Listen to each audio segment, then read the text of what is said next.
Milan, Dinh, and Till Schmidt, Rimpler, welcome to the Biscuit Blitz. Thanks for joining me. Thanks for having us. Yeah, thank you.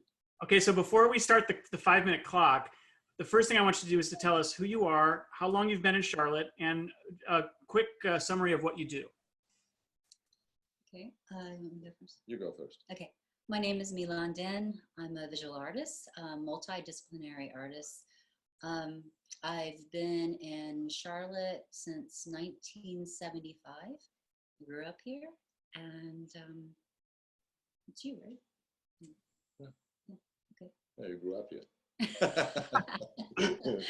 We've been together 24/7 for how long? Yeah, you should be finishing each other's sentences at this point, no doubt.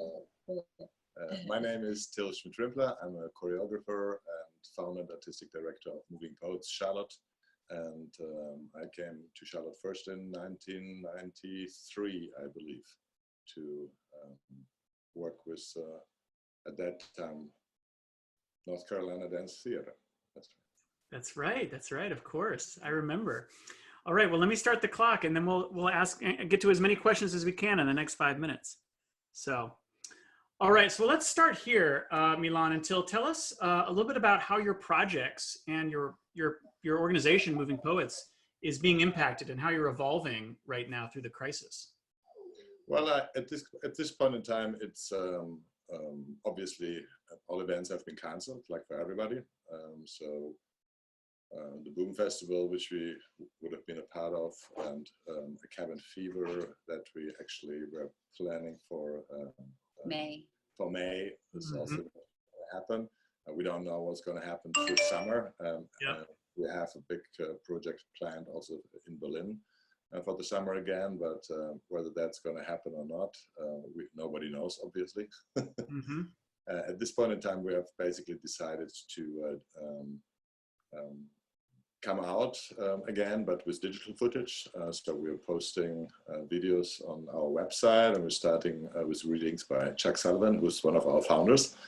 And I have some tremendous recordings of this. So we're putting that out and give people hopefully a little bit of joy, and we're collecting a lot of other video footage of exhibitions and performance and stuff, so we can have something to share.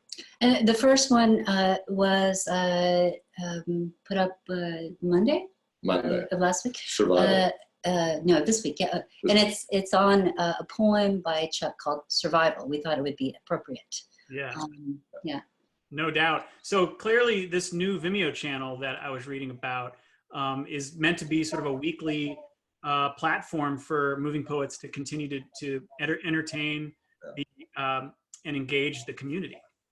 Yeah, moving Mondays. Mondays are already depressive enough, so. Yeah, no, moving Mondays.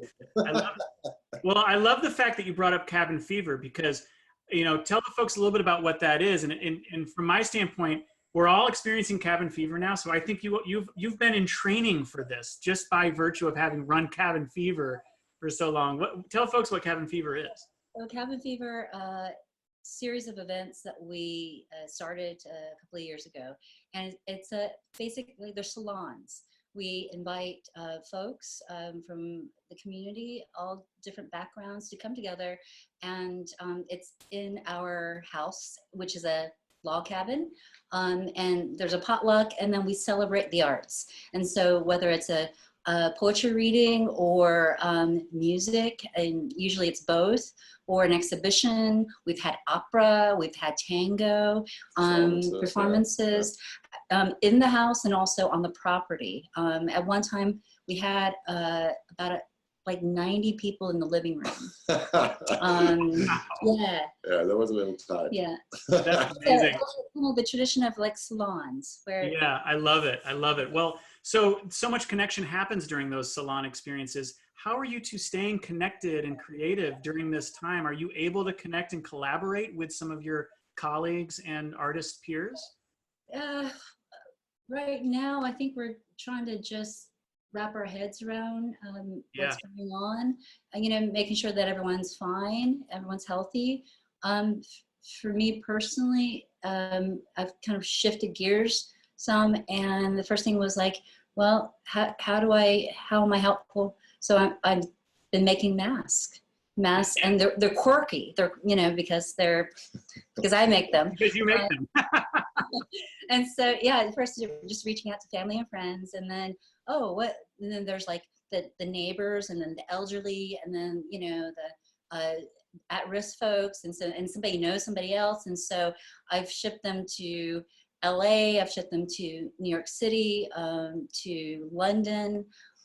So do you have a sense of how many you've been able to create and ship at this point? About 100. So I'm not doing like mass production, but each mask is like a little bit kind of quirky and different. Yes, these are artisan masks. These are bespoke artisan masks. Right. And the ones that, like, if I know the person, when I'm making their mask, I'm thinking of, this is an extension of them. It's going to be an extension of them for a while, right?